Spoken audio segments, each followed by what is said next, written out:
Hello my dear friends, मैं सुरेंद्र चौधरी आपके अपने YouTube channel English by Surendra sir में वेलकम करता हूं। जो हमारा पिछला लेक्चर था पर्सनल प्रोनाउन का, उसमें हमने 3 रूल्स देखे थे और टेबल से जो है समझने की कोशिश करी थी कि जो पर्सनल प्रोनाउंस हैं उनके सब्जेक्टिव और ऑब्जेक्टिव केस क्या हैं, कब वो एडजेक्टिव का काम करते हैं, कब प्रोनाउन का काम करते हैं। आज को जो हमारा टॉपिक है उसके अंदर हम बाकी के जो बचे रूल्स हैं उनको पढ़ेंगे। जो अपना फर्स्ट रूल है उसको देखते हैं पहले। फर्स्ट रूल है, if two subjective case are compared. Subjective का मतलब दो ऐसे नाउन हो जो सब्जेक्ट का काम कर रहे हो, अगर उनको कंपेयर किया जाए, then after as then use subjective case, यानी कि एज या देन के साथ उसको कंपेयर किया जाए तो उसके बाद में आपको सब्जेक्टिव केस ही लिखना है।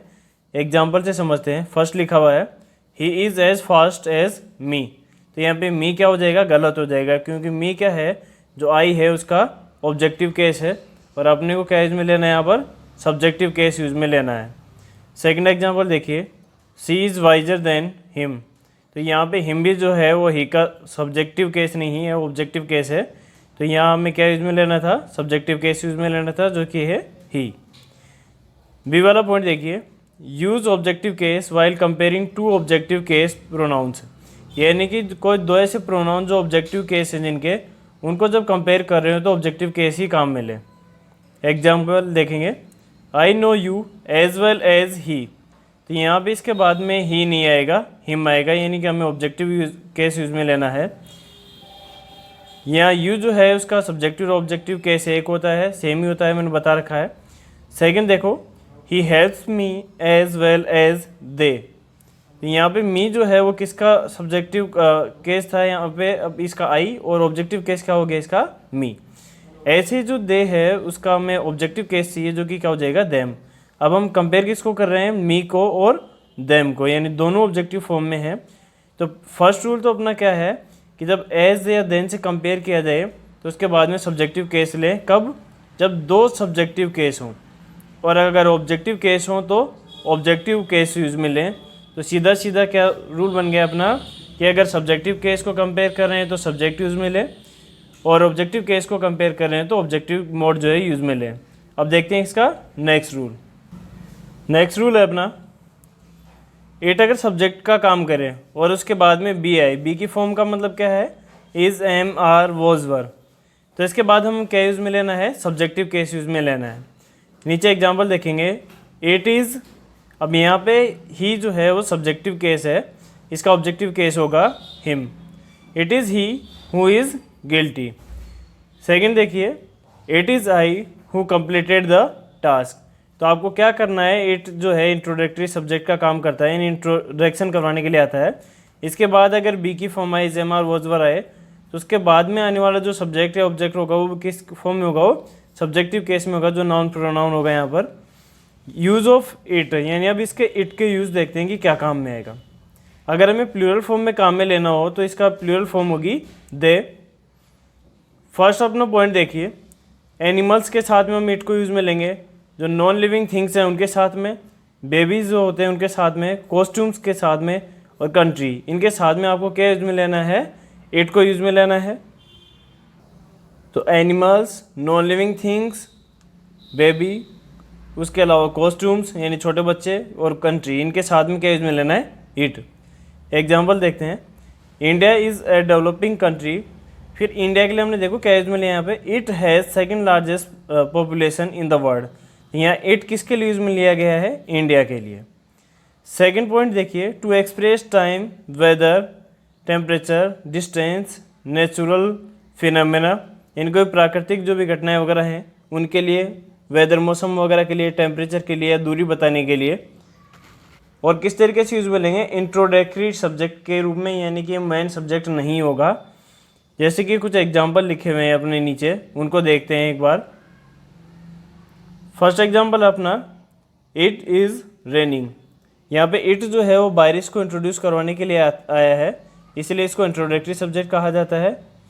सेकंड है, इट इज़ अप्रैल, उसके आगे एग्जाम्पल है, आगे वाला एग्जाम्पल जो है वो है इट इज़ समर, तो टेम्परेचर के बारे में, इसके वेदर के बारे में बताने के लिए आया है।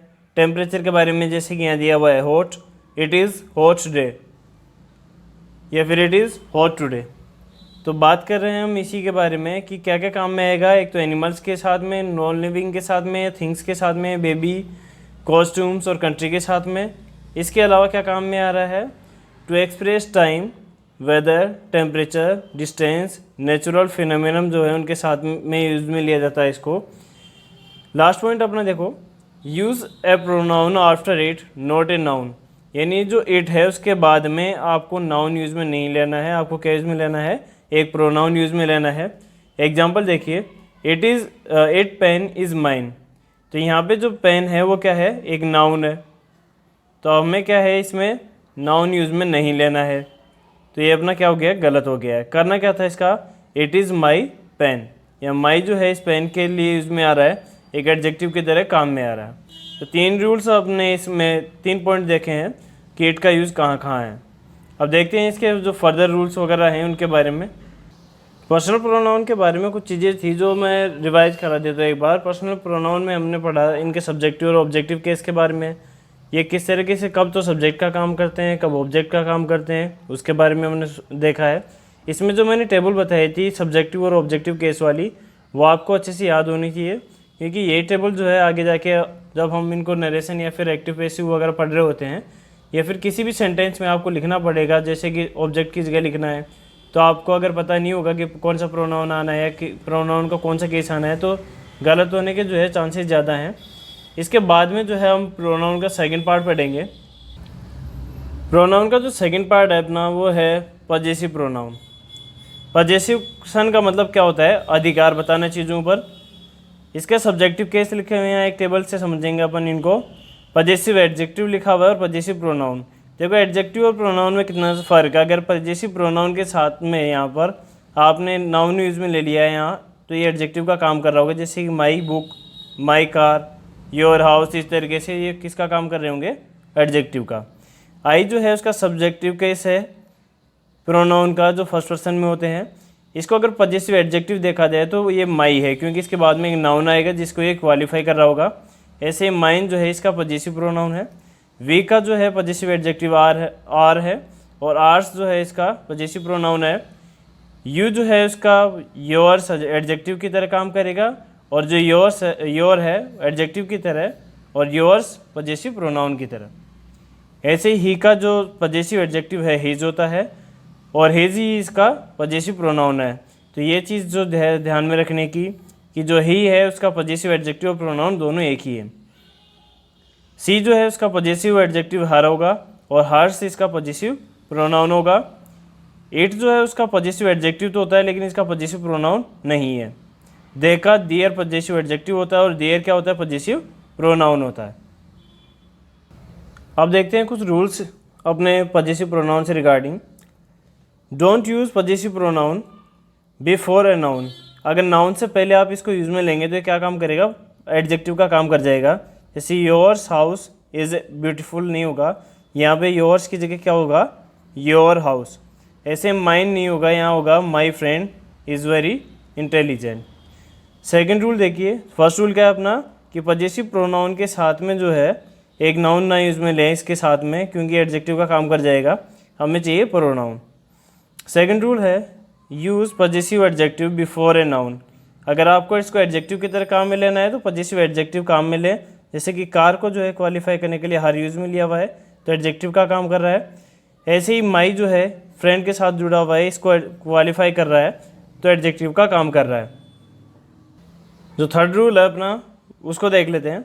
Possessive pronoun acts as subject, object of verb and prepositional object. ये जाहिर सी बात है कि हम पहले पता अपने को इस चीज़ का पहले से ही, कि एक सब्जेक्ट या ऑब्जेक्ट बनने का या प्रीपोजिशनल ऑब्जेक्ट बनने का काम जो है नाउन या प्रोनाउन ही करते हैं। तो प्रोनाउन है तो वही काम करेगा सब्जेक्ट बनने का, ऑब्जेक्ट बनने का और प्रीपोजिशनल ऑब्जेक्ट बनने का। फर्स्ट अपना देखिए example, yours is a beautiful dress. यहाँ इसका मतलब है your dress is beautiful. Second देखिए, hers is a lovely daughter. यहाँ पे है her daughter is lovely. He broke his pen as well as mine. यहाँ पे इसका मतलब है माई से कि उसने खुद का पेन तोड़ा और खुद मेरा भी। Your car is faster than theirs.